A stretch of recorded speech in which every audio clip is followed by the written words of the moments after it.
नमस्कार दोस्तों, स्वागत है हमारे YouTube channel KN audio book में। आओ चलिए चांद पर चंद्रयान 3। भारत फिर चांद पर जाने के लिए तैयार है। वह चंद्रयान 3 के प्रक्षेपण के साथ 14 जुलाई को एक नया इतिहास रचने जा रहा है।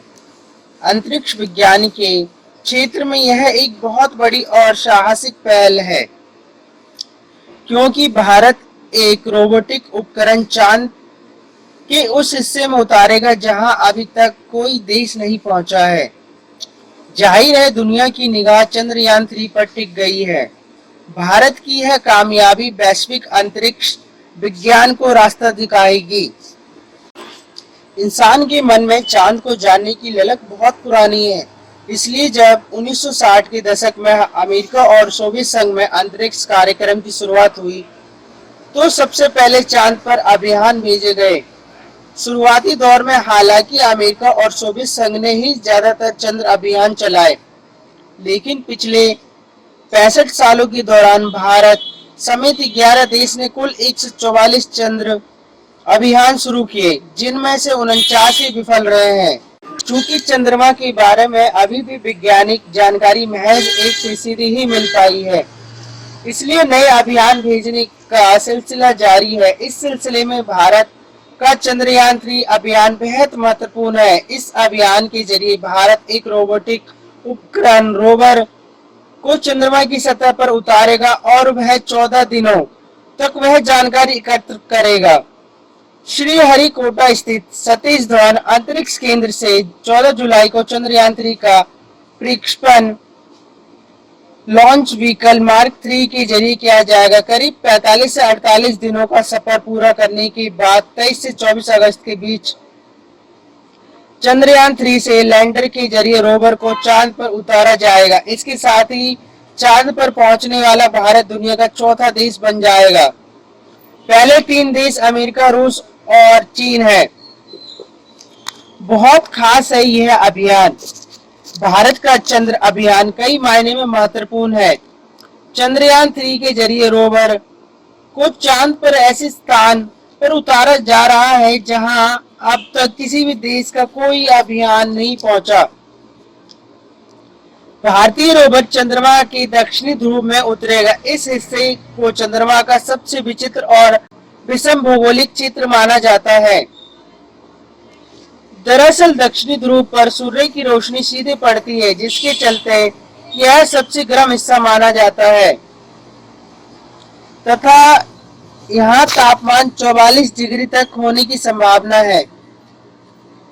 दूसरी अजरज की बात है कि इस हिस्से में ऊंचे पहाड़ और गहरे गड्ढे भी हैं, जिन पर पहाड़ों की छाया पहुंचने के कारण कभी सूर्य की रोशनी नहीं पड़ती है। वहां तापमान -200 डिग्री तक होने की संभावना है। चंद्रमा पर अब तक जितने भी अभियान गए हैं, चंद्रमा के मध्यम एवं उत्तरी हिस्सों में गए हैं। दरअसल चंद्रमा को दूरी के हिसाब से 2 हिस्सों में बांटा जा सकता है। एक नजदीकी हिस्सा जो धरती से दिखता है और दूसरा दूर का हिस्सा जो दिखने वाले हिस्से के पीछे है। अब तक के ज्यादातर अभियान नजदीक वाले हिस्से में पहुंचे हैं। सिर्फ चीन ने 2020 में चैंग 5 के जरिए चंद्रमा के पीछे हिस्से में सॉफ्ट लैंडिंग की है। चांद के दक्षिणी ध्रुव में पहुंचने वाला भारत दुनिया का पहला देश होगा। इस क्षेत्र में अमेरिका एजेंसी नासा की भी दिलचस्पी है। उसकी नजर चंद्रयान 3 पर टिकी है। चंद्रयान 3 मिशन अमेरिका के आर्टेमिस 3 के लिए मार्गदर्शन का कार्य करेगा। नासा को आगे की रणनीति तय करने में सुविधा होगी और चांद के इस कोने के बारे में जानकारी जुटाने की राह आसान होगी। दरअसल वैज्ञानिकों का मानना है कि वहां मौजूद गड्ढों की जांच से चंद्रमा पर कभी पानी या बर्फ की मौजूदगी की ठोस परिणाम मिल सकते हैं। चंद्रयान प्रथम पूरी तरह सफल। भारत ने 2008 में चंद्रयान 1 लॉन्च किया था। उस दौरान चांद पर सॉफ्ट लैंडिंग की योजना तो नहीं थी, पर चंद्रयान 1 से एक उपकरण मून इंपैक्ट प्रोब चांद के दक्षिणी हिस्से पर गिराया गया था, जिसने गिरते गिरते कई महत्वपूर्ण आंकड़े एकत्र किए थे। और इन्हीं आंकड़ों की शोध पत्र तैयार करते हुए नासा के वैज्ञानिक ने इस बात की पुष्टि की थी कि चंद्रमा पर कभी पानी था। उसके बाद 6 सितंबर 2019 को जब चंद्रयान 2 से लैंडर के जरिए रोवर को चांद की सतह पर उतारा जा रहा था तो यह हादसे का शिकार हो गया था। अब करीब 4 साल के बाद भारत इस अधूरे मिशन को पूरा करने के लिए चंद्रयान 3 को प्रक्षेपित करने जा रहा है। चांद की सतह पर उतरने के बाद 6 पहियों वाला रोवर सक्रिय होगा। सोलर पैनल और लिथियम बैटरी से मिलने वाली 50 वॉट ऊर्जा से यह संचालित होगा।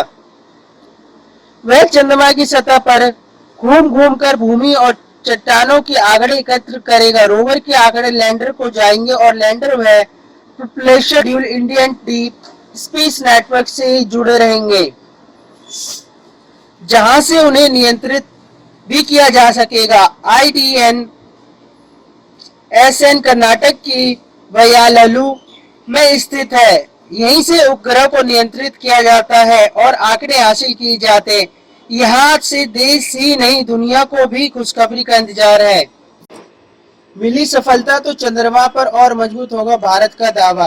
कहा जाता है कि जो देश अभी चंद्र अभियान चला रहे हैं वह चंद्रमा पर अपना दाव भी कर सकते हैं। इसलिए यदि ऐसा कोई दावा होता है तो भारत का पक्ष भी उसमें मजबूत होगा।